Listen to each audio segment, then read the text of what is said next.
રાજકોટથી સમાચાર છે। ઇન્દિરા સર્કલ પાસે સિટી બસના અકસ્માતનો મામલો સામે આવ્યો છે। ગાંધીગ્રામ પોલીસે સિટી બસ ડ્રાઈવર શિશુપાલસિંહ રાણાની ધરપકડ કરી છે। શિશુપાલ રાણાને હોસ્પિટલમાંથી રજા અપાતા ગાંધીગ્રામ પોલીસે હવે તેની પૂછપરછ શરૂ કરી છે।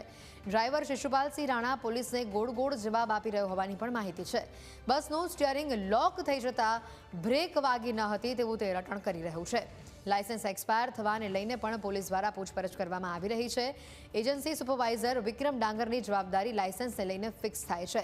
લાયસન્સ એક્સપાયર થઈ ગયું છે છતાં પણ વિક્રમ ડાંગર દ્વારા ડ્રાઇવિંગ કેમ તેને કરવા આપવામાં આવ્યું તે પણ સવાલ છે। સુપરવાઇઝરની ડ્રાઈવરો મામલેની તમામ જવાબદારી છે। ગાંધીગ્રામ પોલીસ દ્વારા સમગ્ર મામલે વધુ પૂછપરછ શરૂ કરવામાં આવી રહી છે। જે રીતની આ વિગતો છે જે બસ ડ્રાઈવરે જે અનેક જિંદગીઓને અડફેટે લીધી હતી અને જેના આ સીસીટીવી પણ અમે આપને બતાવી રહ્યા છે।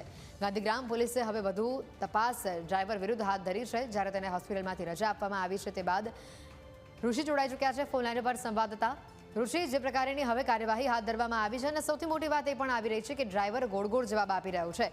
તે બસનું સ્ટીયરિંગ લોક થઈ જવાનું કહી રહ્યું છે, પરંતુ જ્યારે આ બસનું ફિટનેસ ચેક કરવામાં આવી ત્યારે બસ બરાબર હતી, બ્રેક્સ પણ બરાબર હતી તેવું સામે આવ્યું હતું। વધુ માહિતી શું?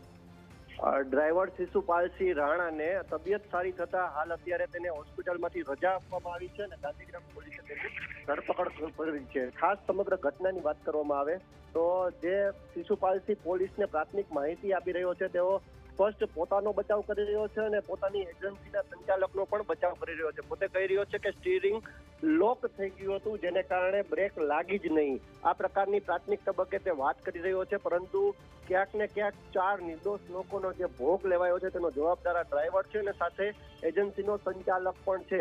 પોલીસ અત્યારે વધુ પૂછપરછ હાથ ધરી છે। પોલીસને ડ્રાઈવર અત્યારે ગોળ જવાબ આપી રહ્યો છે, પરંતુ પોલીસ તેની કડક ભાષામાં પણ તેને સવાલો પૂછશે અને તેની પાસેથી જે કઈ વિગતો છે તે મેળવવા પ્રયત્ન કરી રહી છે। પરંતુ હાલ પ્રાથમિક તબક્કે જે માહિતી સામે આવી છે, ડ્રાઈવર પોતાનો સ્પષ્ટપણે બચાવ કરી રહ્યો છે। જી બિલકુલ ઋષિ, આભાર માહિતી બદલ। તો ગાંધીગ્રામ પોલીસે આ ડ્રાઈવર વિરુદ્ધ હવે કડક કાર્યવાહી હાથ ધરી છે અને આ કાર્યવાહી દરમિયાન શિશુપાલસિંહ ખોટા જવાબ આપી રહ્યું છે, ગોળ જવાબ આપી રહ્યું છે તેવી પણ માહિતી સામે આવી રહી છે। ત્યારે આવનારા દિવસોમાં વધુ કડક કાર્યવાહી થશે, વધુ કડક પૂછપરછ થશે તેવી પણ માહિતી સામે આવી રહી છે।